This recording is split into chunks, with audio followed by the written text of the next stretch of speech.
The emergency call came through on a frequency that the Galactic Council reserved for true disasters.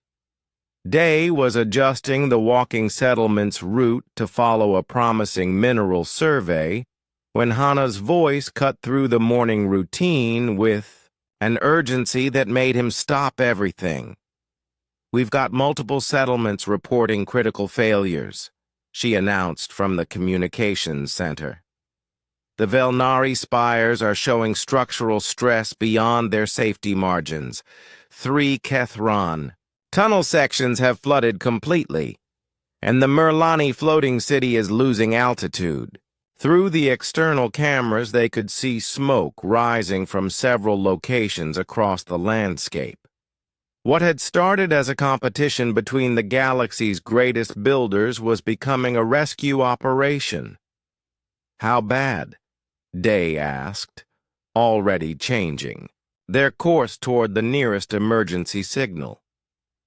"Bad enough that pride is taking a back seat to survival?" Hana replied.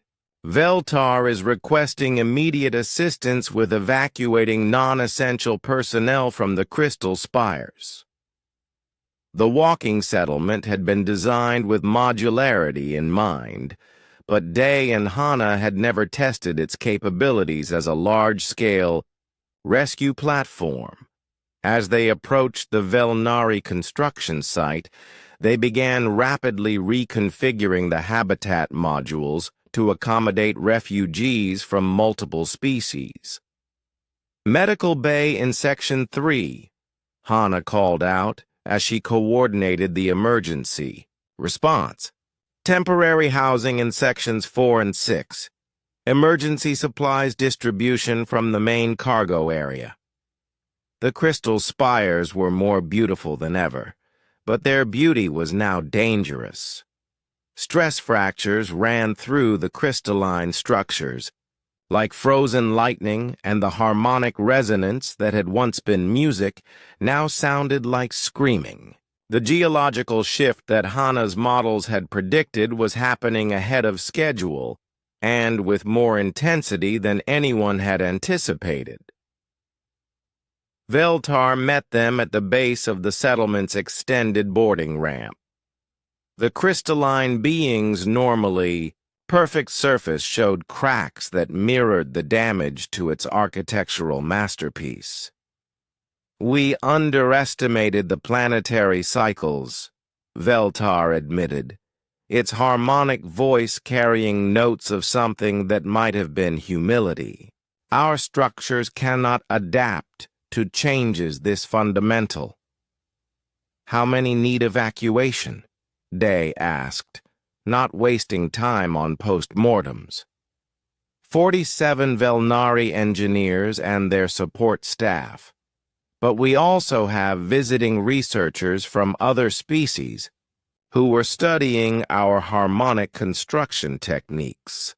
The walking settlement's modular design proved its worth as they quickly converted living spaces to accommodate the diverse atmospheric and environmental needs of their unexpected passengers. The Velnari required crystalline resonance chambers to maintain their health.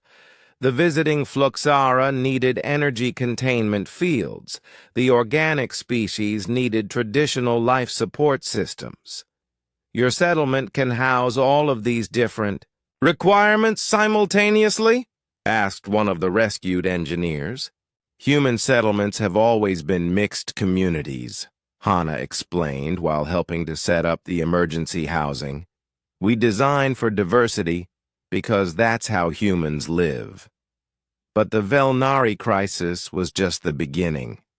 As they transferred the last of the evacuees from the failing crystal spires, emergency signals began coming in from across the continent.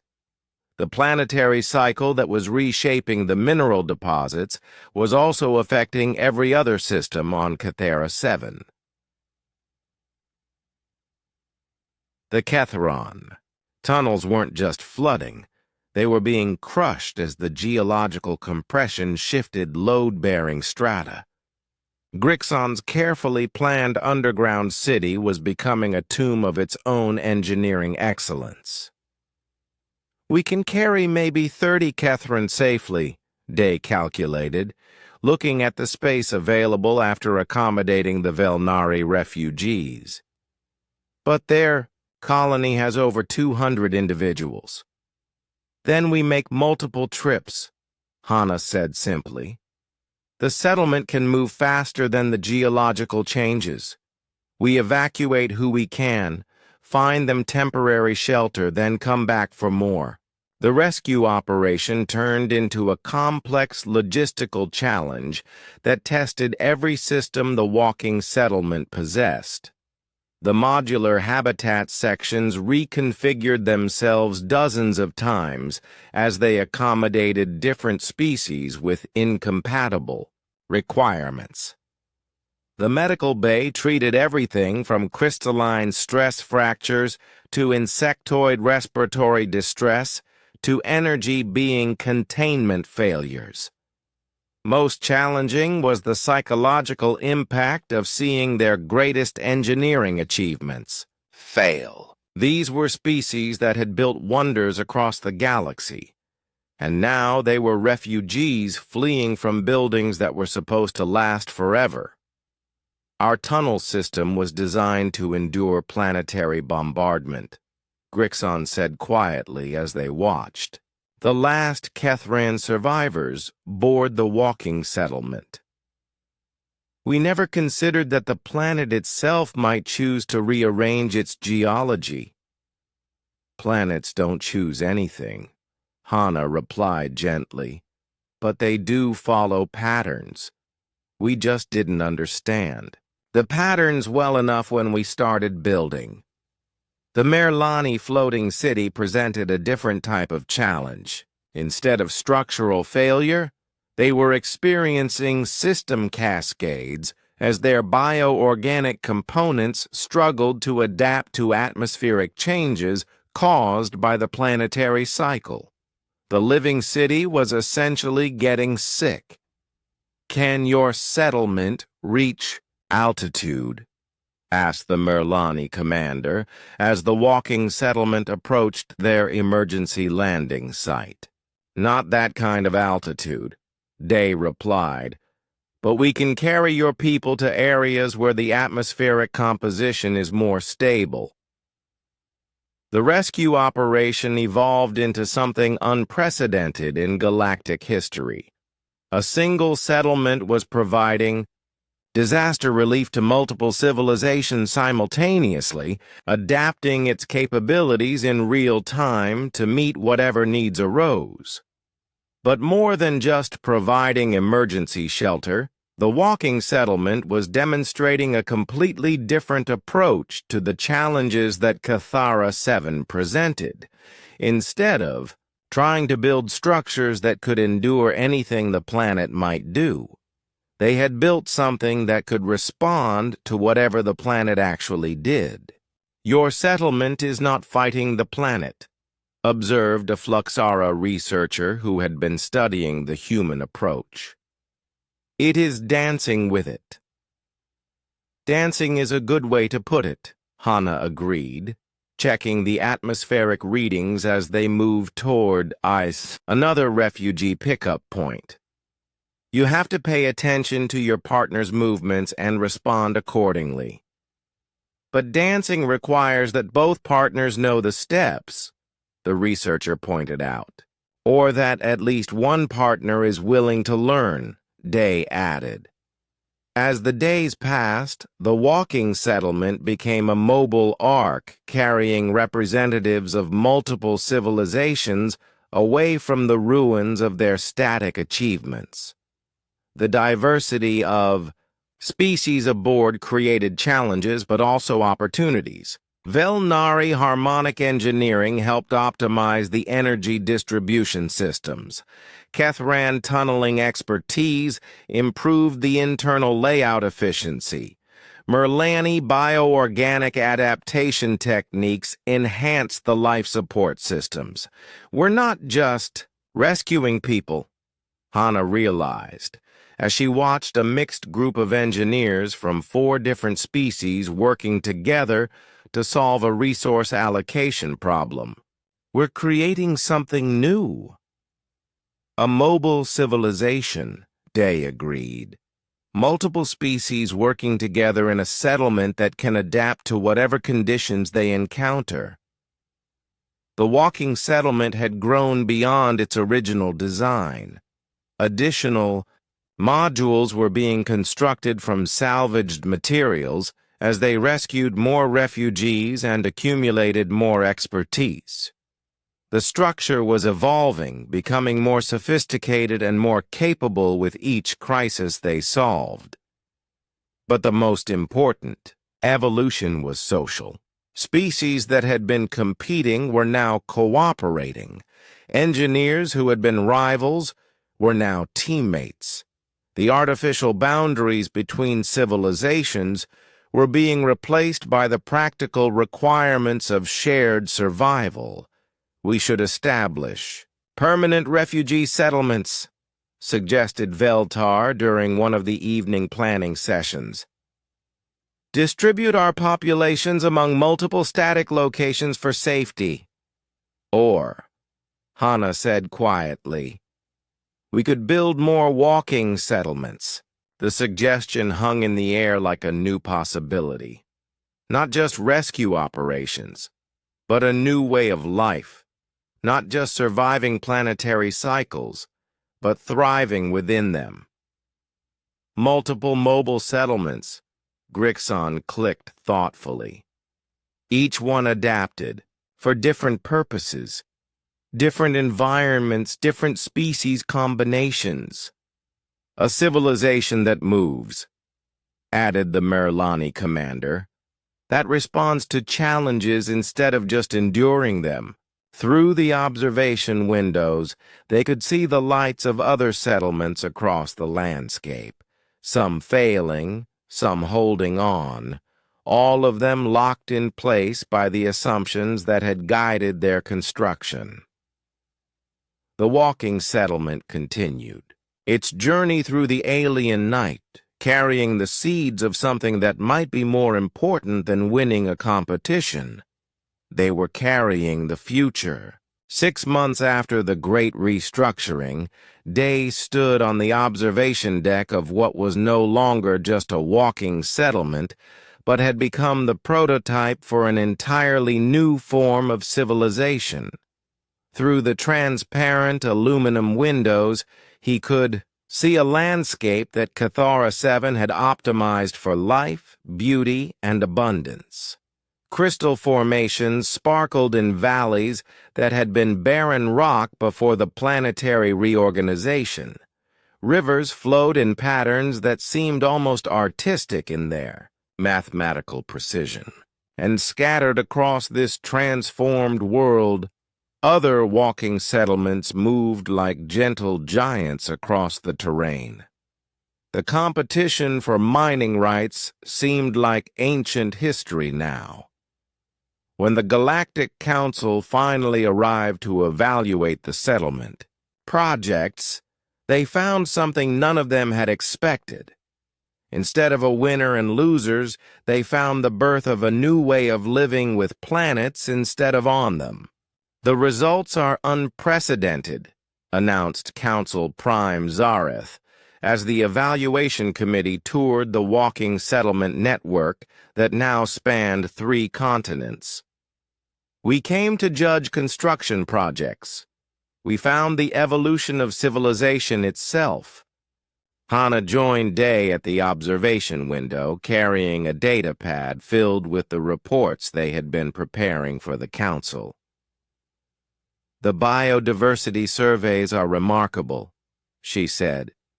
"The planet's optimization cycle didn't just rearrange the geology, it created conditions for life forms that couldn't exist in the previous configuration." Through the windows, they could see one of the new walking settlements approaching from the east. This one was a hybrid of technologies that would have been impossible before the crisis brought all the species together. Velnari crystal matrices provided structural strength and energy management. Kethran engineering supplied sophisticated mechanical systems.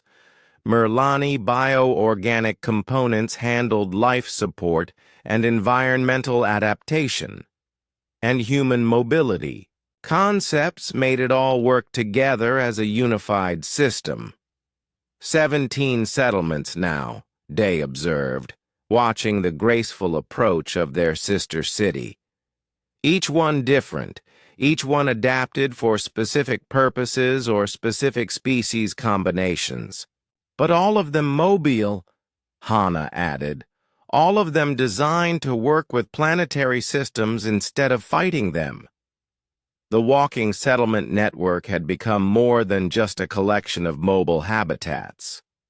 It was a demonstration of how civilizations could thrive by embracing change rather than resisting it. The settlements moved according to optimal resource availability, following migration patterns that maximized benefits for both their inhabitants and the planetary ecosystem. Veltar approached them from the main corridor, its crystalline form, now showing deliberate modifications that allowed it to interface directly with the walking settlement's harmonic systems. The Council is requesting a demonstration of the inter-settlement coordination protocols, it said in harmonics that had been tuned to work with human hearing. Which demonstration? Day asked. The resource-sharing network? The emergency response system? The collaborative research platform? All of them, Veltar replied. They want to understand how multiple mobile settlements can function as a unified civilization. What followed was a display that impressed even beings who had seen the greatest engineering marvels of a dozen species. The walking settlements moved in coordinated patterns that optimized their collective resource gathering while minimizing environmental impact. When one settlement needed specialized equipment, others converged to share resources and expertise. When research opportunities arose, multiple settlements combined their capabilities to take advantage of discoveries that no single community could have pursued alone. It's like a dance, observed Kylith, who had become the head of interspecies cooperation for the entire network.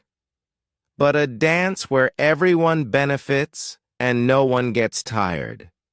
The Council delegation was particularly interested in the social innovations that had emerged from the necessity of multi-species cooperation.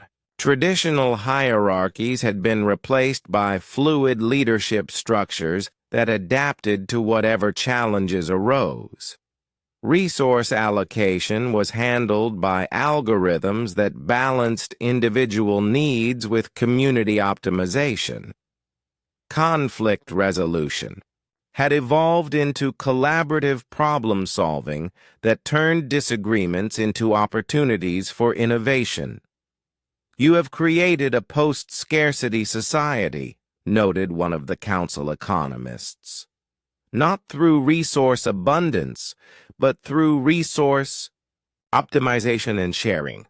We've created a post-competition society, Hana corrected. When everyone benefits from success, competition becomes cooperation. Grixon emerged from the engineering section where it had been working with a mixed team of technicians to upgrade the settlement's mobility systems. The Council wishes to know about expansion possibilities. It clicked to Day and Hana. Can this approach be applied to other worlds? That's the beautiful part, Day replied. The basic principles should work anywhere. Mobility, adaptation, cooperation, and respect for natural systems aren't specific to Cathara 7. The question of expansion had been debated extensively among the settlement network's inhabitants. Surveys had identified dozens of worlds where mobile settlements could thrive in ways that static installations never could. Planets with seasonal resource migrations, worlds with complex weather patterns, even stable worlds where mobile settlements could optimize their positions for different activities throughout the year. But the most important application might be for worlds that don't seem to need mobile settlements, Hannah added. Stable planets where static settlements work fine in the short term, but where mobility could prevent long-term environmental damage. The Council's evaluation period officially ended with a ceremony that no one had planned for. Instead of declaring a winner among the original settlement projects, they announced the establishment of the Mobile Settlement Initiative, a galaxy-wide program to develop and deploy walking cities on appropriate worlds throughout known space. The original competition asked for the best settlement design for a challenging world. Council Prime Zareth announced to representatives from all participating species. What we found was a better design for civilization itself. The crystal mining rights that had originally motivated the competition were awarded to the settlement network as a collective, with the understanding that the resources would be used to support the development of mobile settlement technology for other worlds. But by that point, the mining rights seemed almost irrelevant compared to what had been discovered about cooperation, adaptation, and sustainable relationships with living planets. As the council ships prepared to depart, Day and Hannah found themselves at the center of something they had never intended to create. The walking settlement had started as a practical solution to a specific engineering challenge. It had evolved into a proof of concept for a fundamental shift in how intelligent species could relate to the worlds they inhabited. No regrets? Hannah asked as they watched the sunset from the observation deck of their original walking settlement, now the flagship of a mobile civilization. About what? Day replied. About not building something that would last forever, about not creating a permanent monument to human engineering. Day considered the question as he watched the other settlements scattered across the horizon, each one following its own optimal path through the alien landscape. We did build something that will last forever, he said finally. We just built it out of relationships and ideas instead of metal and crystal. Through the window, they could see Cathara 7's alien wildlife emerging for their evening activities. Creatures that had once seemed threatening now moved peacefully around and even through the settlement network, having learned that the walking cities were partners in the planetary ecosystem rather than intruders to be feared. What's next? Hannah asked. Tomorrow we walk toward the northern crystal formations, Day replied. Next week we meet up with Settlement 7 to share their new bioatmospheric processing technology. Next month, we help establish the first walking settlement on Kepler 442b. And next year, Day smiled as he watched the lights of distant settlements twinkle like moving stars across the alien landscape. Next year we'll probably discover something we can't even imagine yet. That's the advantage of staying mobile. You never know what you'll find around the next hill. In the months following the Council's evaluation, word of the mobile settlement network spread throughout the galaxy. Engineering universities requested detailed technical specifications. Planetary development corporations wanted to license the mobility technologies. Entire species began reconsidering their approaches to colonization and resource management. But perhaps the most important impact was philosophical. The walking settlements had demonstrated that intelligence and technology could work in partnership with natural systems rather than domination of them. That civilization could be adaptive rather than rigid, cooperative rather than competitive, sustainable rather than exploitative. Hana's final report to the Galactic Council contained a simple observation that would be quoted in engineering textbooks for generations. We set out to build shelters that could survive on a hostile planet. We ended up building a way of life that could thrive anywhere in the galaxy. The difference between surviving and thriving isn't in the strength of your walls. It's in the wisdom of your feet. The ground began shaking at dawn, but it wasn't the familiar rumble of seismic activity that had become routine on Cathara 7. This was different, deeper, more fundamental, as if the planet itself was waking up from a long sleep and stretching muscles that had been dormant for geological ages. "Planetary resonance cascade," Hana announced, her voice tight with concentration, as she processed readings that were off the scale of every instrument they had. "The entire crust is shifting simultaneously. This isn't just a local geological event. It's planet-wide restructuring."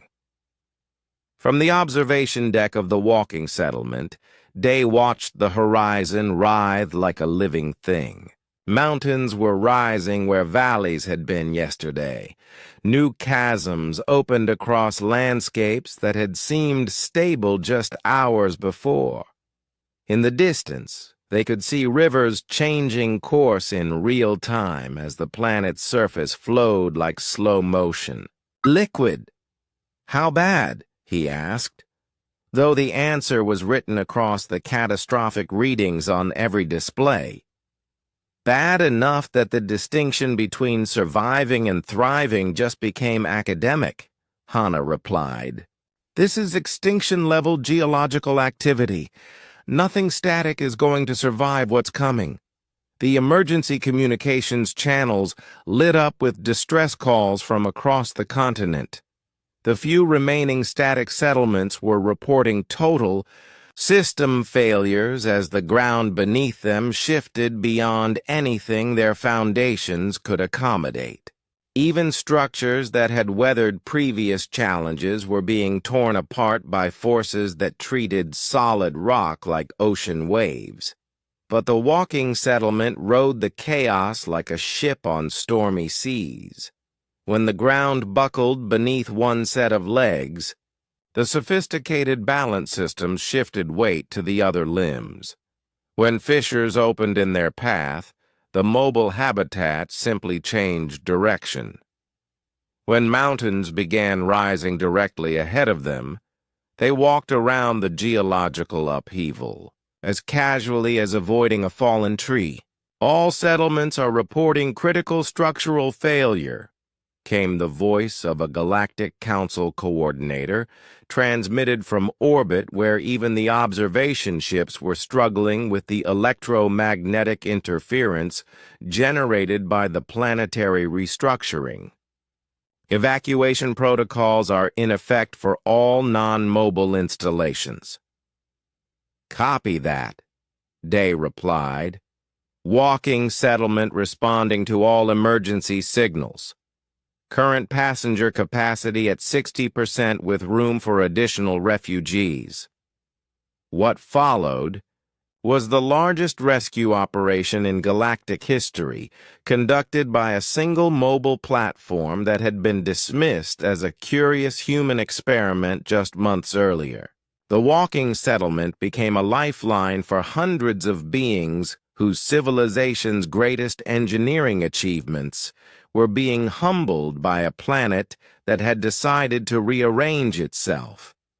The Velnari crystal spires, which had seemed unbreakable, shattered like glass, as harmonic frequencies changed faster than their resonance systems could adapt. The Kethron tunnel networks collapsed as the geological compression shifted beyond the load-bearing capacity of any static structure. The Merlani floating cities crashed as atmospheric composition changes caused their bioorganic systems to fail catastrophically. "Your settlement is the only structure still operational," reported Grixon as the last of the Kethron survivors boarded through the emergency airlocks. "How is this possible?" "We're not fighting the changes," Hana explained, "helping to set up emergency housing for the latest group of refugees. We're moving with them." The walking settlement had become a Noah's Ark for multiple civilizations, carrying representatives of species who had never imagined they would need to depend on human engineering for survival. The modular habitat sections had been reconfigured so many times that the original layout was completely unrecognizable. What had started as a simple mobile shelter had evolved into a complex multi-species city that could adapt to any emergency. But the most remarkable adaptation was social. Engineers who had spent their careers competing were now collaborating on solutions that none of their species could have developed alone. Velnari harmonic resonance technology was being integrated with Kethron structural engineering and Merlani bioorganic systems to create hybrid solutions that were more capable than any single approach. "We should be documenting this," said Kyleth, the Merlani engineer who had become the settlement's unofficial coordinator of interspecies cooperation. "This is the first time in galactic history that so many civilizations have worked together on a single engineering project." "Document it later," Day replied, adjusting the walking settlement's course to avoid a newly formed lava flow. "Right now we need to focus on picking up the survivors from Research Station 7. The planetary restructuring continued for days, each geological convulsion more dramatic than the last. The walking settlement traversed landscapes that were rewriting themselves in real time, following routes that had to be recalculated continuously as the terrain shifted beneath them. Rivers appeared where mountains had stood. Valleys opened where plains had stretched. The entire geography of Cathara 7 was being shuffled like cards in the hands of a cosmic dealer. Through it all, the mobile habitat not only survived, but provided a stable platform for the refugees who had lost everything else. The children of various species played together in the recreation modules while their parents worked frantically to develop new survival strategies. Scientists from civilizations that had never cooperated shared data and theories about the planetary behavior they were witnessing. "This isn't random," announced a Fluxara researcher who had been analyzing the geological patterns. "The planetary restructuring follows mathematical principles. It's like the planet is reorganizing itself according to some kind of optimization algorithm." "Optimization for what?" Veltar asked, its crystalline surface still showing stress fractures from the destruction of its architectural masterpiece. "For life," Hana said quietly, studying the long-term biological surveys she had been conducting. "The new geographical arrangement is going to create more diverse ecosystems, more stable climate patterns, and more abundant resource distribution." "The planet is terraforming itself," Day realized. It's not trying to kill us. It's trying to create better conditions for life in general. The implications were staggering. Cathara 7 wasn't just a hostile world that presented engineering challenges. It was a living system that periodically reorganized itself to optimize conditions for biological diversity and sustainability. The geological cycles that destroyed static settlements were actually beneficial processes that prevented any single species from dominating the planet's resources. Our settlements failed because we were trying to impose permanence on a system designed for change, Grixon said, watching through the observation windows as new mountain ranges grew on the horizon. We were trying to stop something that should never be stopped. But the walking settlement succeeds because it works with the changes instead of fighting them, added the Merlani commander. As the worst of the planetary restructuring began to subside, the walking settlement found itself in a world that was almost unrecognizable from the one they had started with. New continents had risen from the sea. Mountain ranges had migrated hundreds of kilometers from their original positions. River systems had been completely rearranged, and everywhere new life was already beginning to emerge. Plants that had been dormant underground were sprouting in areas where the geological activity had brought them closer to the surface. Animal species were following new migration routes that took advantage of the optimized geography. The planet was not just surviving its own transformation. It was thriving because of it. We need to completely rethink our approach to planetary settlement, said a Galactic Council representative during one of their emergency communications sessions. Static installations are clearly inappropriate for worlds with active optimization cycles.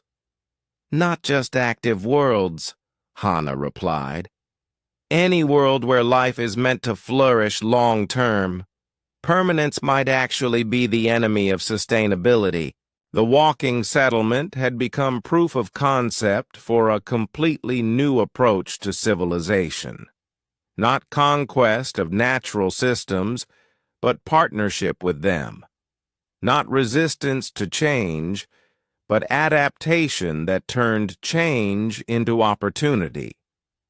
As they established temporary camps for the refugees and began planning the next phase of their mission, Day and Hana realized that they were no longer just participants in a construction competition. They were pioneers of a new relationship between intelligence and the living worlds that hosted it. A relationship based on mobility, adaptation, and cooperation rather than domination, permanence, and competition. The planet had taught them that survival wasn't about building structures strong enough to resist any force. Survival was about building structures wise enough to dance with whatever forces arose. 3 months after the Great Storm, Hana made a discovery that changed everything they thought they knew about Cathara 7.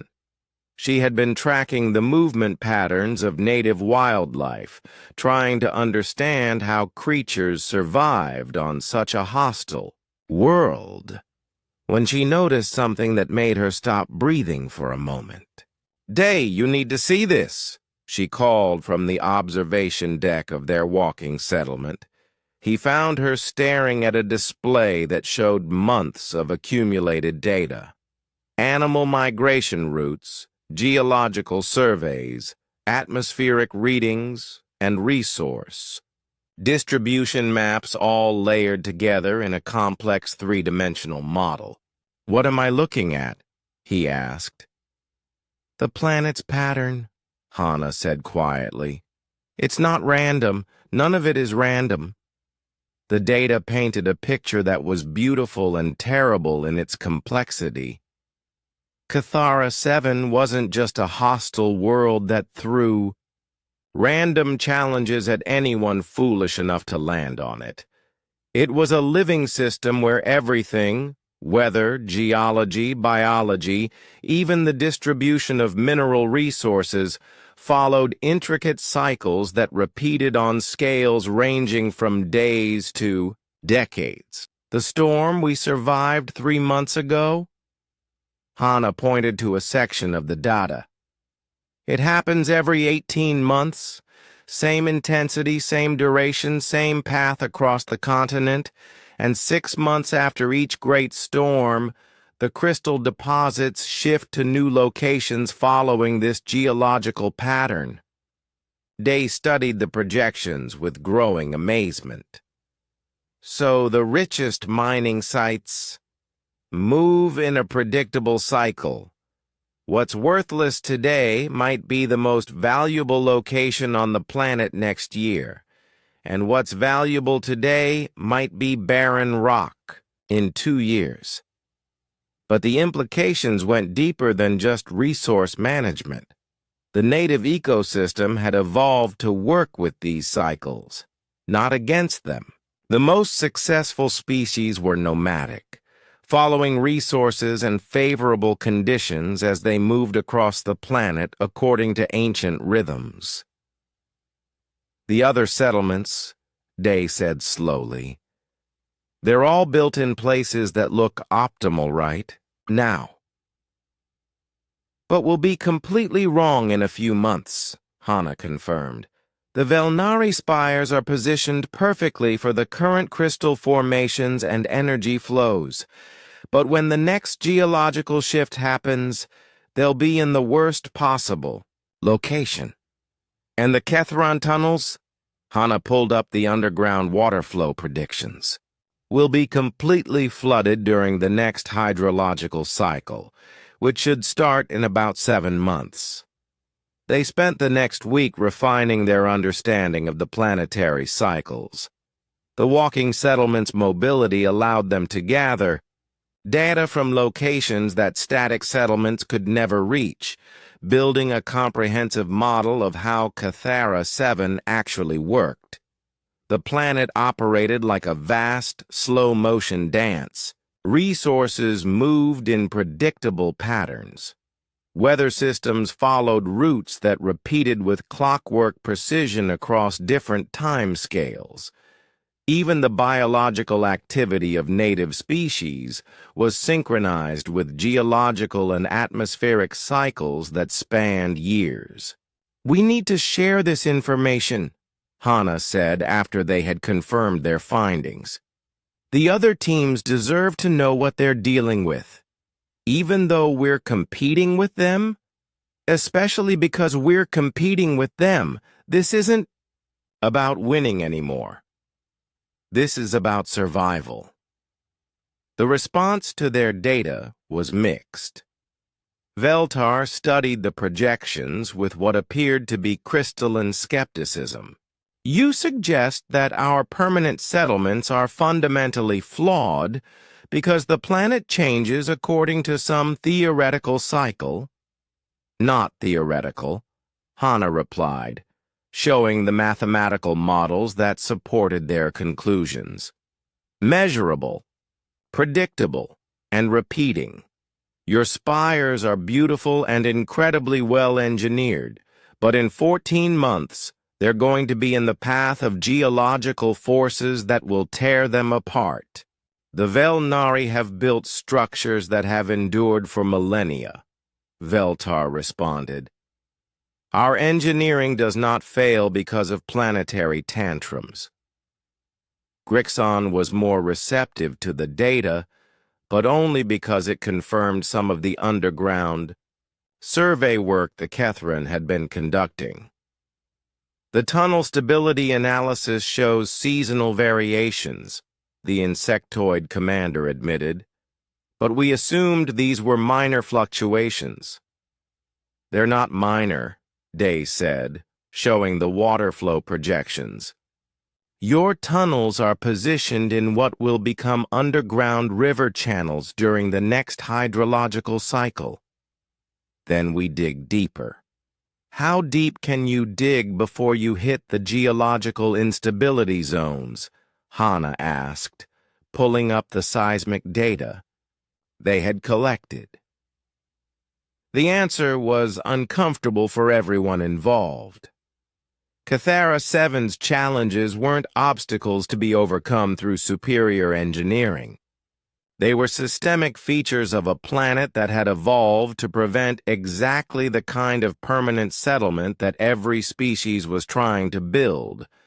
But the walking settlement thrived in this environment because it had been designed to work with the planet's natural rhythms instead of fighting against them. "Watch this," Day said, programming a route into their navigation system. Over the next few days, the walking settlement followed a path that took them to crystal deposits just as they reached peak concentration, water sources during optimal flow periods, and sheltered areas during weather pattern transitions. "It's like the planet is providing everything we need," observed Kyleth, the Merlani engineer who had become a regular visitor to the human settlement. "But only if you're in the right place at the right time. And only if you're willing to move. To stay in the right place," Hannah added. The walking settlement had become more than just a mobile habitat. It was a demonstration of how to live with a dynamic planet instead of trying to impose static solutions on changing conditions. The modular systems allowed it to reconfigure for different activities as they moved through the planetary cycles. Mining operations during crystal concentration periods, research activities during unique atmospheric conditions, even social gatherings when they encountered other mobile life forms. Most importantly, they were learning things about Cathara 7 that no static settlement could discover. Hidden ecosystems that only existed during specific planetary conditions. Resource deposits that were only accessible during particular geological phases. Weather phenomena that created opportunities instead of just obstacles. Your settlement has become a research platform, observed a Fluxara scientist who had joined one of their expeditions. "You're not just surviving on this planet, you're studying it as a living system." "That's what humans do," Hannah replied. "We adapt to new environments by understanding them. Other species adapt by conquering environments," the scientist noted. "Different approaches," Day said diplomatically. "But this planet seems to reward understanding over conquest." As the months passed, the walking settlement's advantages became more apparent.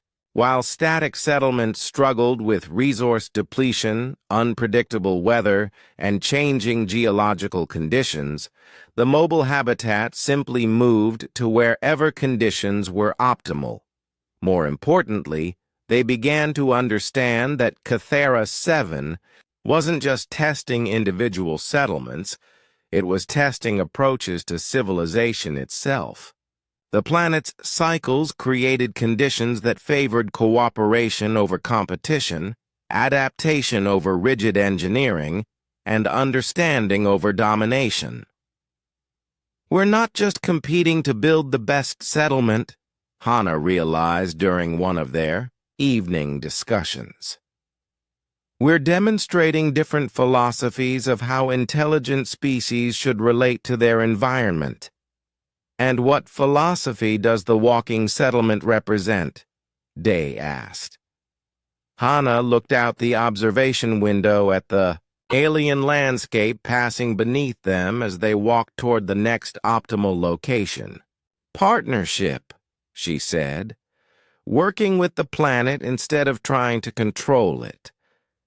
The other settlements were impressive monuments to their species' greatest engineering achievements. But monuments, by definition, were meant to stand still and endure. Life, on the other hand, was meant to move, change, and adapt. As they walked through the alien night under unfamiliar stars, following migration patterns older than civilization, Day and Hana began to understand that they weren't just building a new type of settlement. They were pioneering a new type of relationship between intelligence and the natural world, one step at a time. The storm appeared on the horizon like a wall of darkness that stretched from the ground to the upper atmosphere. Weather monitoring stations across Cathara 7 screamed warnings as atmospheric pressure readings dropped to levels that shouldn't have been possible on a habitable world. This wasn't just bad weather. This was the kind of planetary tantrum that could reshape continents. "How long until it reaches us?" Day asked, watching the sensor readings climb toward numbers that made his engineering training feel inadequate.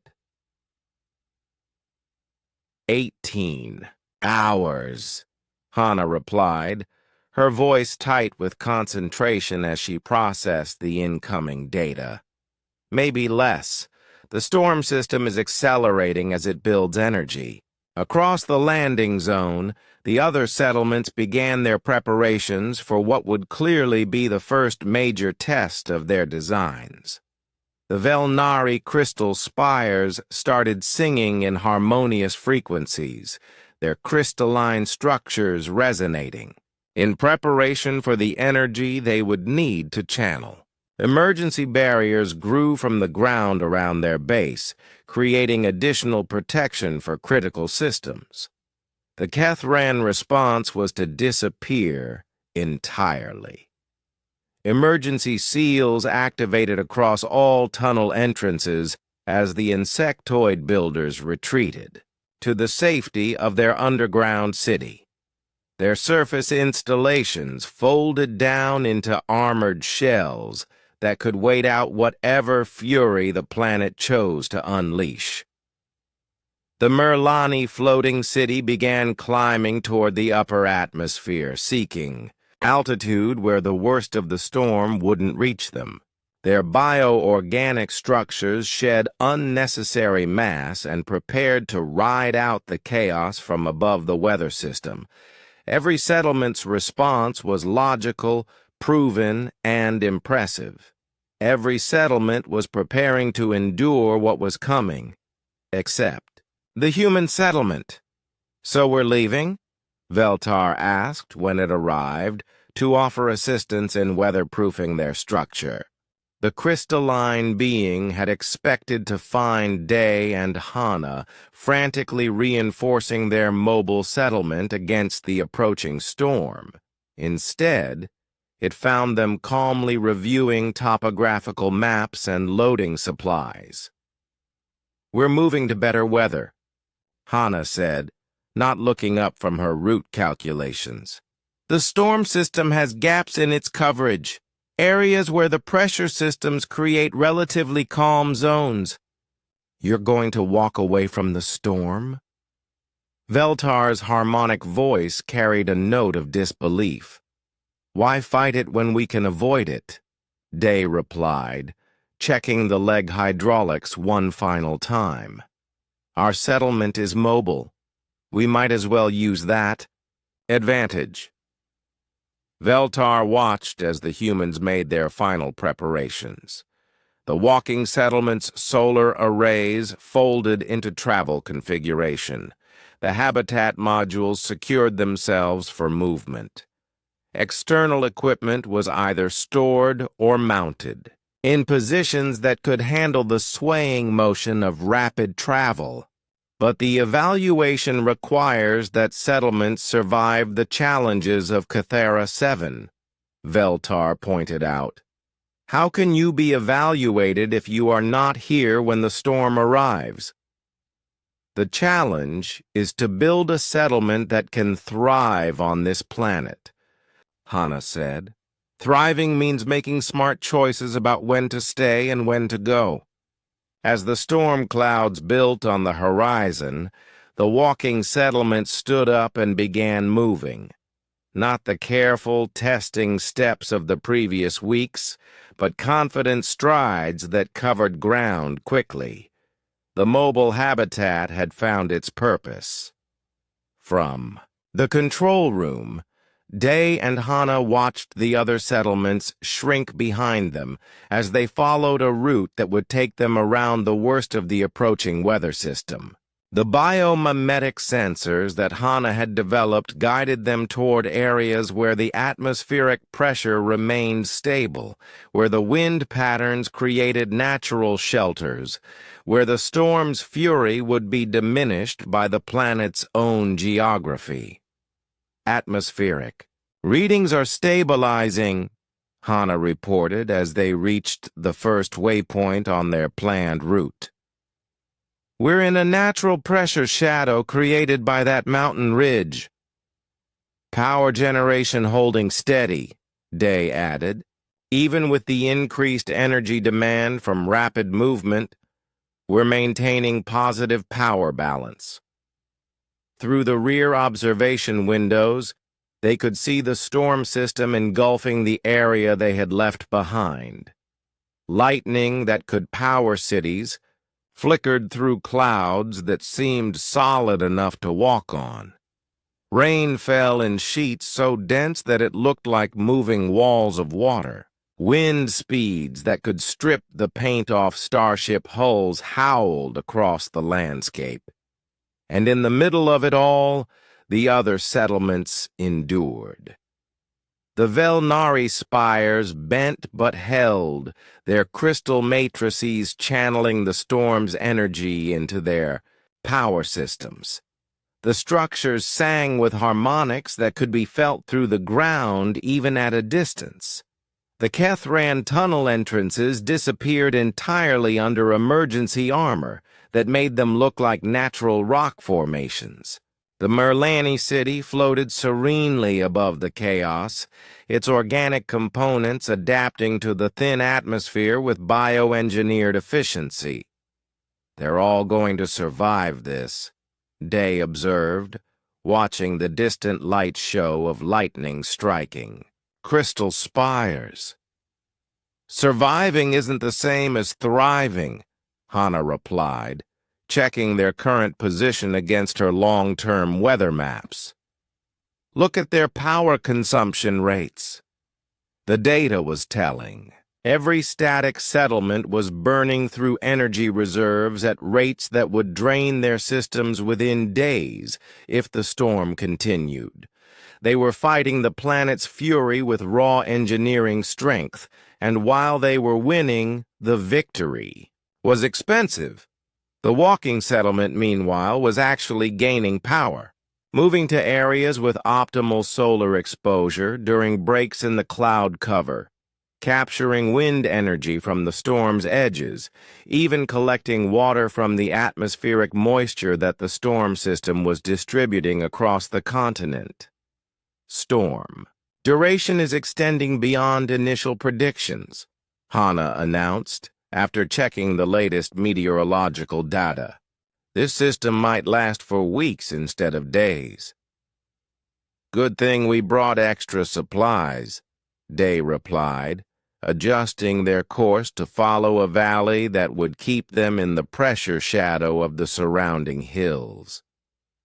As the days passed, the walking settlement continued its journey around the storm system. They discovered things that no static settlement could have found. Crystal deposits that had been exposed by the storm's geological effects, water sources that only existed during specific weather conditions, even native plant species that emerged only during the chaos of massive atmospheric disturbances. The habitat modules reconfigured themselves for their extended journey. Workspaces became research laboratories, as Hana studied the unique ecosystem that thrived during planetary storms. Living areas optimized themselves for the psychology of extended travel, providing variety and stimulation that helped maintain mental health during isolation. Most importantly, they helped others. On the 5th day of the storm, they encountered a Fluxara research station that had been cut off when the energy being's transportation systems were disrupted by the electromagnetic chaos. The walking settlement was able to carry the stranded researchers to safety, its modular systems adapting to accommodate energy-based life forms. On the 8th day, they found a Merlani observation post that had been forced to make an emergency, landing when the storm system extended higher into the atmosphere than predicted. The walking settlement's medical bay treated injured crew members while its communication systems relayed emergency messages to the floating city. "You're not competing," observed one of the rescued Merlani engineers. "You're operating a rescue service." "Competition doesn't mean we can't help people," Hana replied, checking the patient's bio readings in the medical bay they had improvised from a storage module. "Your settlement design includes emergency medical capabilities?" the engineer asked. "Our settlement design includes whatever capabilities we need," Day explained. "The modular structure means we can reconfigure for different missions." By the end of the 2nd week, the walking settlement had become a mobile disaster response unit. They carried supplies to isolated research stations, evacuated personnel from areas where the storm damage was severe, and provided communication, relay services for settlements that had lost contact with orbital facilities. And through it all, they thrived. The storm that was draining the power reserves of every static settlement was actually improving the walking settlement's resource situation, moving to optimal locations for energy generation, water collection, and resource gathering had turned a planetary disaster into an opportunity for growth and expansion. When the storm finally began to subside, the walking settlement made its way back toward the original landing zone. The landscape had been transformed. New rivers cut across areas that had been dry before. Rock formations had been reshaped by wind and water. The entire geography of the region had shifted. As they approached the area where the other settlements had weathered the storm, Day and Hana could see the cost of endurance-based survival strategies. The Velnari spires still stood, but their crystalline surfaces showed stress fractures that would take time to repair. The Kethron tunnels had held, but several entranceways were blocked by debris that would require significant excavation to clear. Most concerning, every static settlement was operating on minimal power reserves after weeks of fighting the storm's effects. "We should share our excess power generation," Hana suggested, looking at their energy surplus. "All of it?" Day asked. "Why not? We'll generate more tomorrow." As the walking settlement approached the exhausted remains of the other constructees, the morning when Day first powered up the legs was a moment that would be talked about across the galaxy for generations. The massive mechanical limbs had been lying dormant for weeks, looking like the scattered bones of some ancient metal beast.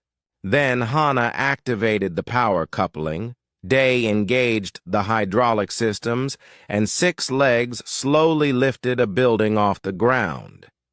The other construction teams stopped what they were doing to stare. Across the landing zone, the sound of hammering, Crystal singing and tunnel drilling fell silent as hundreds of beings watched a human settlement stand up and take its first tentative steps. "It actually walks," whispered a Fluxara engineer, its energy form flickering with what might have been amazement. The first steps were awkward. The settlement lurched like a newborn animal learning to use its legs. Day had to adjust the balance, algorithms in real time as the structure swayed and nearly toppled. But by the third step, the walking settlement had found its rhythm. By the 10th step, it was moving with a grace that seemed impossible for something so large and mechanical. "Systems check," Hana called from the control room they had built in. "What used to be the main habitat module. All legs responding normally," Day reported from his position at the movement controls. "Balance holding steady, power consumption within acceptable parameters. Environmental systems, air recycling online, water collection active, temperature control maintaining comfort levels. Solar collection, arrays tracking sun position automatically. Even while moving, we're generating 15% more power than our baseline requirements." The settlement took another few steps, each one more confident than the last. Through the transparent aluminum windows, they could see the other construction, sites slowly moving past. From this height, the various settlements looked like a collection of toys scattered across the landscape. Veltar was the first to approach them after the walking settlement had completed its initial test circuit. The crystalline being stood at the base of the extended boarding ramp, looking up at Day and Hana with what appeared to be confusion. "You have built a settlement that moves," Veltar said, stating the obvious. "We have," Hana agreed. "But why?" Day gestured toward the horizon where storm clouds were building. "This planet changes. The weather changes, the geology changes, the resources change. Why build something static when everything around it is dynamic?" "Settlements are meant to provide stability," Veltar replied. "They are refuges from change, not participants in it." "Human settlements have always moved," Hana said. "Before we had permanent cities, we followed the seasons, the herds, the water sources. We went where the living was good." "But you evolved beyond that," Veltar pointed out. "Civilized species build permanent structures." "Maybe," Day said. "Or maybe we just forgot that moving can be smarter than staying put." Over the next few days, the walking settlement continued its tests. Day and Hana mapped optimal routes across the surrounding terrain, tested the structure's ability to navigate different types of ground, and refined the systems that would allow it to function as a true mobile habitat. The living spaces inside were designed around the reality of movement. Instead of fixed furniture, everything was modular and could be secured or reconfigured as needed. The sleeping areas had suspension systems that compensated for the gentle swaying motion of walking. The workspaces could transform from laboratories to workshops to meeting rooms depending on current needs. But the most impressive feature was how the settlement could optimize its location for different activities. Need to mine crystals? Walk to the richest current deposits. Need water? Move to areas where the atmospheric moisture content was highest. Want to avoid a storm? Simply walk away from it. "It's like having a settlement that thinks," observed Kylith. the young Merlani engineer who had become fascinated with the human approach. It responds to conditions instead of just enduring them. All settlements should think, Hana replied. The environment is constantly giving you information. Why not use it? The other species began to pay closer attention to what the humans were doing. Grixon emerged from the tunnel system to observe the walking settlement during one of its longer-range expeditions. The insectoid commander watched as the mobile habitat crossed terrain that would have been impossible for any static structure to utilize. You can access areas that fixed settlements cannot reach, Grixon admitted grudgingly. And we can leave areas when they become dangerous, Day added. Your tunnels are impressive, but what happens if the geology shifts? Our settlement can just walk to a different area. The Kethrin dig deep enough to avoid geological instability, Grixon clicked. How deep is deep enough on a planet where the entire crust is active? Hana asked, showing him some of her geological surveys. Your tunnels are safe now, but this planet goes through seismic cycles that could affect structures hundreds of meters down. Grixon studied the data with growing concern. The humans had identified patterns that the Kethrin had missed in their focus on immediate construction needs. The walking settlement's capabilities became more apparent as Day and Hana pushed its operational envelope. The structure could cross rivers using its legs as bridges. It could climb slopes that would have been impossible for wheeled or tracked vehicles. It could even wade through shallow water, using its environmental seals to protect the internal systems. Most importantly, it could adapt to the planet's changing conditions in real time. When the atmospheric composition shifted, the air recycling systems automatically adjusted. When temperature patterns changed, the habitat modules reconfigured for optimal comfort. When new resources became available, the settlement could move. To take advantage of them, it's not just a walking building, observed a Fluxara engineer who had been studying the human project. It's a walking ecosystem. That's the idea, Hana agreed. We're not trying to impose human needs on the planet. We're trying to create something that can work with whatever the planet provides. The biomimetic aspects of the design became more obvious as the settlement matured. The walking gait was based on the movement patterns of successful native species. The sensory systems that helped it navigate were inspired by how local animals found food and avoided danger. Even the exterior appearance had evolved to blend with the environment rather than dominate it. But perhaps the most human aspect of the design was its social flexibility. Unlike the other settlements that were designed for single-species occupation, the walking settlement could easily accommodate visitors. The modular spaces could be reconfigured for different atmospheric requirements, different gravity preferences, different social structures. Your settlement could house multiple species simultaneously, noted a Velnari engineer who had come to study the human mobility systems.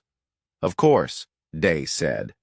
Why build something that only works for one species when you can build something that works for everyone?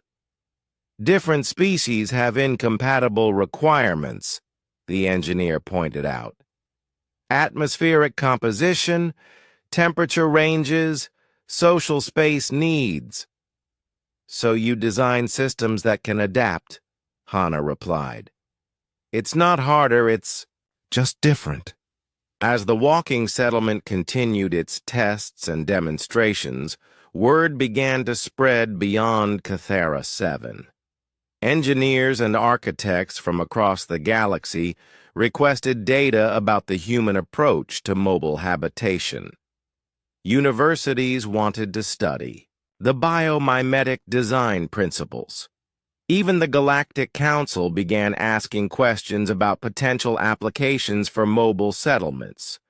But on Cathera 7, the other teams remained focused on their own impressive projects. The Velnari crystal spires grew taller and more beautiful each day. The Kethron tunnel systems expanded into underground cities of remarkable complexity. The Merlani floating structures danced in the upper atmosphere like living clouds. Each settlement was a masterpiece of its species' greatest strengths. Each one solved the challenge of surviving on Cathara 7 in ways that had been proven over centuries of engineering experience. None of them had solved the challenge of thriving on Cathara 7 in ways that could adapt to whatever the planet might reveal next. As the evaluation period reached its halfway point, Day and Hana received a message that changed everything. Long-range sensors had detected something approaching the planet, something that would test every settlement's capabilities, in ways that no one had anticipated. Cathara 7 was about to reveal its greatest challenge yet. The Velnari worked like artists, painting with light and crystal. Their construction site hummed with harmonic frequencies that made the air itself vibrate. Veltar directed teams of engineers who grew buildings rather than built them. Each crystal tower was carefully tuned to the planet's natural energy patterns, designed to channel and redirect the massive forces that Cathara 7 could unleash. Day watched from a distance as one of their spires reached toward the sky. The structure was beautiful in a way that made his human brain struggle to understand it. The crystal caught sunlight and scattered it into patterns that seemed to move and dance. When the wind hit it, the tower sang. Their buildings will probably last forever, Hana said, checking her notes about the Velnari construction methods. Those crystals can handle temperature changes that would shatter most materials, and the harmonic resonance they're building into the structure should let it flex with seismic activity instead of breaking. Smart, Day agreed. But look where they're building it. The Velnari had chosen a location based on the current position of crystal deposits and optimal energy flows. It was perfectly logical given what they could measure right now. But Hana's longer-term survey suggested that in 18 months, this area would be in the path of seasonal storms that could last for half a year. Meanwhile, the Kethran had vanished almost completely underground. Only the entrance tunnels and ventilation shafts showed where they were working. Grixon emerged occasionally to check surface conditions, its compound eyes scanning the sky for threats before diving back into the safety of the tunnels. How deep are they going? Day asked during one of these brief surface appearances. Deep enough? Grixon clicked. Surface dwellers think in 2 dimensions. The Kethran think in 3. When the storms come, when the predators hunt, when the surface becomes uninhabitable, we will be safe in our city beneath the world. It was an impressive plan.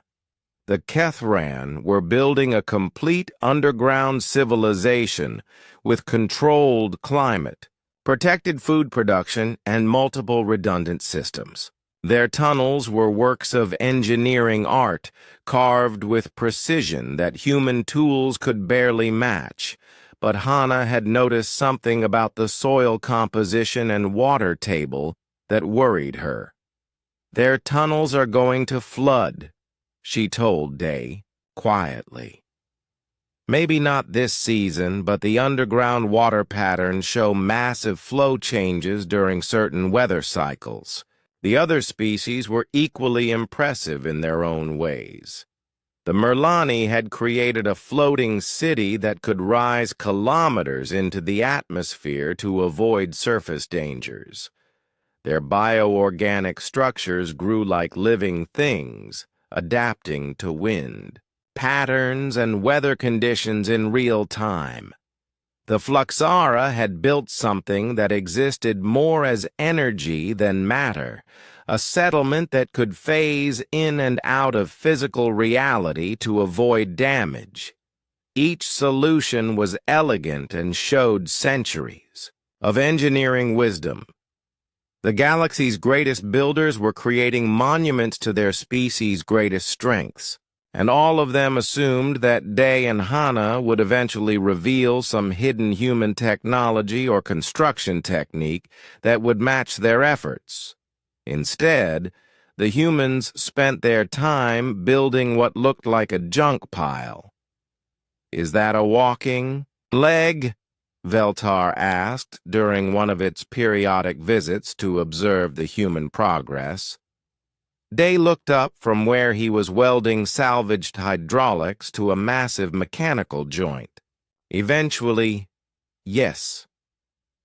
"You are building a machine that walks?"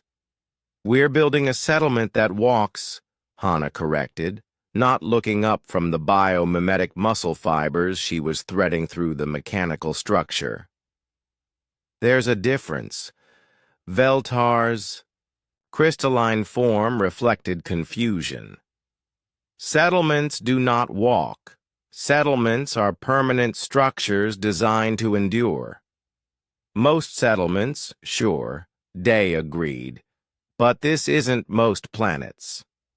As the days passed, the human construction project became a source of entertainment for the other teams. Engineers from various species would stop by during their breaks to watch Dai and Hana cobble together what looked like the strangest building project in galactic history. The base structure was taking shape around 6 massive legs built from modified mining equipment. Each leg was a masterpiece of salvaged engineering, combining hydraulics from construction mechs, servo motors from cargo handling systems, and adaptive joints that Day had designed based on Hana's studies of the local wildlife.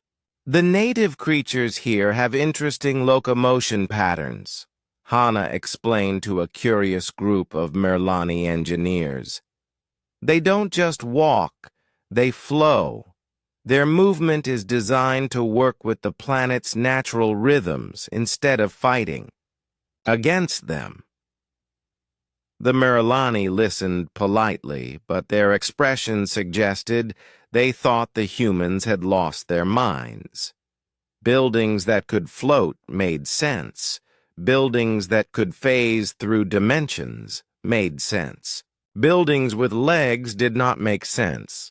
Above the leg assembly, the living structure was beginning to take shape. Modular rooms that could reconfigure themselves during movement. Solar collection arrays that folded and unfolded like mechanical wings. A water collection system that worked while mobile, gathering moisture from the air and processing it during transit. "It looks like a giant metal insect," Grixon observed during one of its surface visits. "A bit, yes," Hana agreed. "That's intentional. The most successful species on this planet are the ones that can move when they need to move." "Movement is for animals," Grixon clicked dismissively. "Civilization requires permanence, stability, roots that go deep." "Different philosophies," Day said diplomatically, attaching another section of armored plating to what would eventually be the settlement's main habitat module. What the other species didn't see was the sophisticated technology hidden within the seemingly crude construction. The walking system incorporated advanced balance algorithms that Day had adapted from space station stabilization systems. The habitat modules used human innovations in modular living that could provide comfort and functionality even during movement. The power systems were particularly clever. Instead of relying on fixed solar panels or geothermal taps, the walking settlement could optimize its energy collection by moving to the best locations. Solar collection during sunny periods, wind power during storms, even kinetic energy recovery from the walking motion itself. Humans always think small, Veltar commented to Grixon during one of their diplomatic exchanges. Look at their construction: crude metals, salvaged parts, primitive joints and connections. Our smallest crystal growth chamber is more sophisticated than their entire project? Small minds, small solutions, Grixon agreed. When the evaluation period ends, they will be an amusing footnote in the competition records. But some of the other species were beginning to ask different questions. A young Merlani engineer named Kyle Ith approached Hana during the third week of construction. Your power collection system, Kyle Ith said, it can optimize location for different energy sources? That's the idea, Hana replied. Why build in one spot and hope the conditions stay good when you can move to where the conditions are best? And your structure can reconfigure during movement? The rooms can rearrange themselves, yes. What you need during travel might be different from what you need when you're settled. Keyleth was quiet for a long moment. We have never considered movement as a feature rather than a limitation. Most species haven't, Hana said. But humans move a lot. We've always been wanderers. Maybe that's just how we think about problems. As the human settlement neared completion of its basic structure, it became clear that whatever Dai and Hana were building, it was unlike anything the galaxy had seen before. It wasn't trying to be the strongest or the most beautiful or the most advanced. It was trying to be something else entirely, something that could survive not by enduring everything the planet could throw at it, but by being smart enough to get out of the way when necessary, something that could thrive not by conquering the environment, but by working with it. The other teams were building monuments to their engineering skills. The humans were building something that looked suspiciously like hope with legs. The message reached every corner of the galaxy within days. The Galactic Council had found a new world, and they wanted to see who could tame it. Planet Cathara 7 sat on the edge of known space like an angry beast waiting to bite anyone foolish, enough to get close. Day looked at the holographic display floating above his workbench and whistled low. The planet spun slowly in the blue light, showing storms that could flatten mountains and creatures that made Earth's dinosaurs look like house pets. Next to him, Hana was reading through the data files with the kind of focus she usually saved for her most dangerous experiments.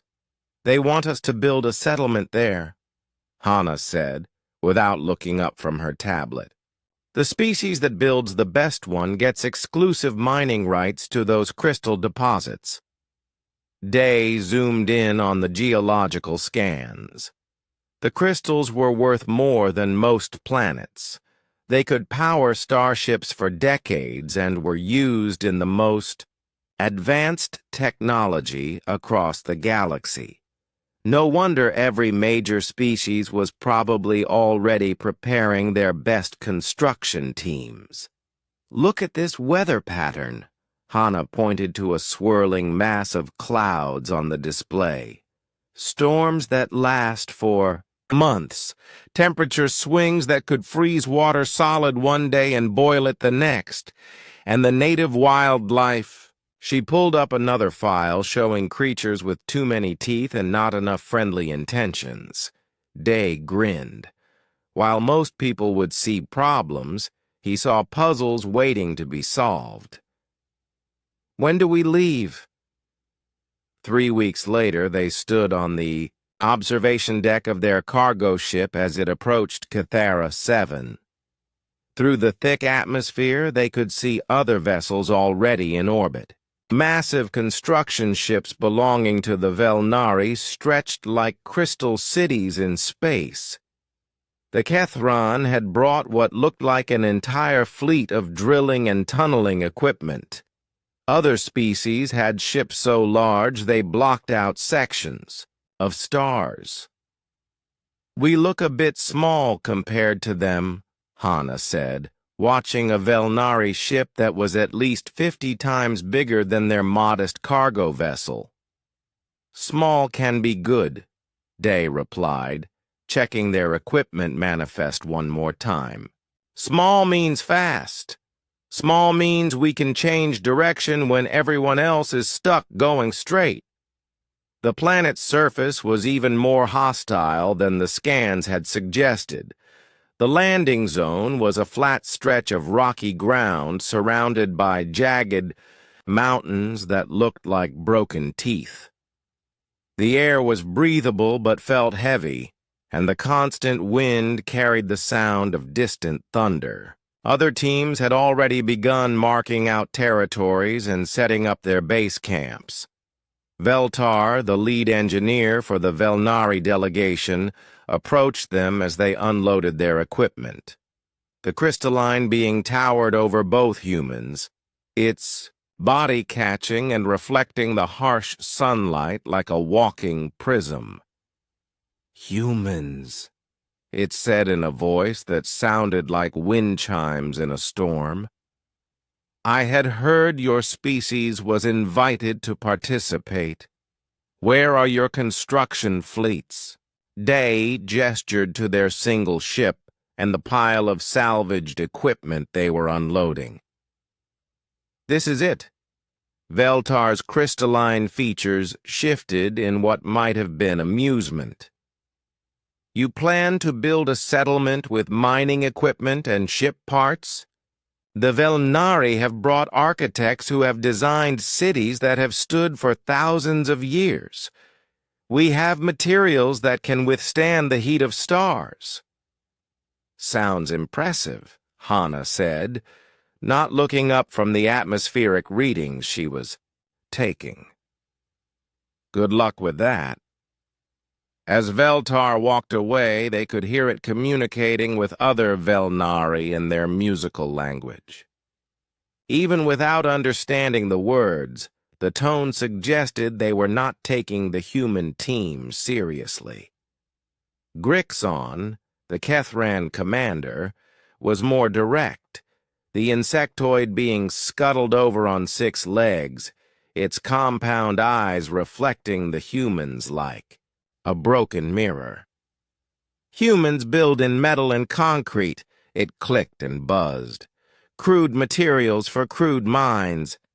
The Kethran will dig deep, where the storms cannot reach and the creatures cannot follow." "Underground has its advantages," Day agreed. "But it also has its limitations." "We shall see," Grixon replied before rejoining its swarm of workers who were already beginning to excavate the first tunnels. Over the next few days, the different species threw themselves into construction with impressive dedication.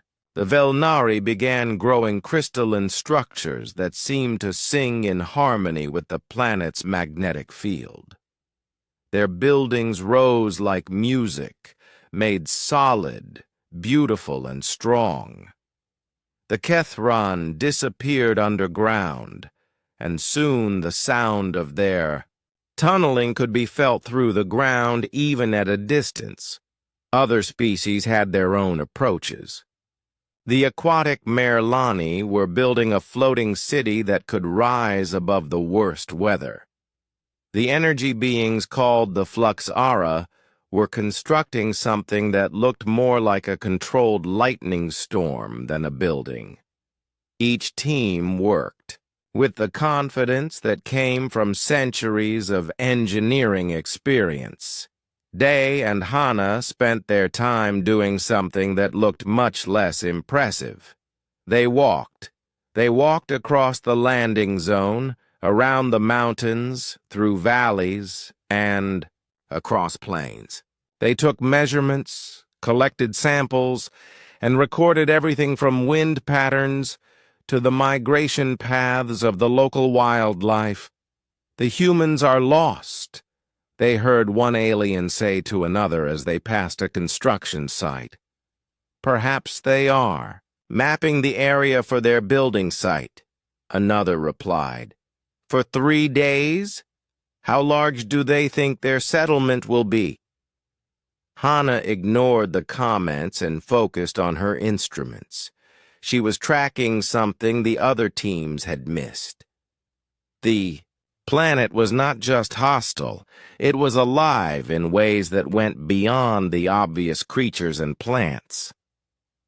The weather patterns followed predictable cycles, but they were more complex than anyone realized. The geological activity had rhythms. Even the distribution of resources shifted according to patterns that would take months to fully understand. Look at this, she said to Day as they sat on a ridge overlooking the construction sites. The crystal deposits we're all supposed to be mining? They move. Day looked at her readings. Move how?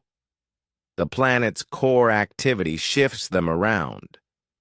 What's a rich vein today might be empty rock in 6 months. And what's empty rock today might be the richest deposit on the planet next year. They watched the other teams working below. Beautiful structures and impressive engineering, but all of it built on the assumption that the planet would stay the same. All of it designed to stand in one place and endure whatever Cathara 7 could throw at them. They're building monuments, Day said quietly. What are we building? Hana asked. Day smiled and pulled out the blueprints he had been working on during their surveys. Something different. The plans showed a structure unlike anything the galaxy had seen before. Not a building that would stand against the planet's challenges, but something that could work with them. Something that could move when moving was smarter than staying. Something that could adapt when adaptation was the key to survival. Think it will work? Hana asked, studying the drawings. Only one way to find out, Day replied, rolling up the plans. Let's go build ourselves a walking house.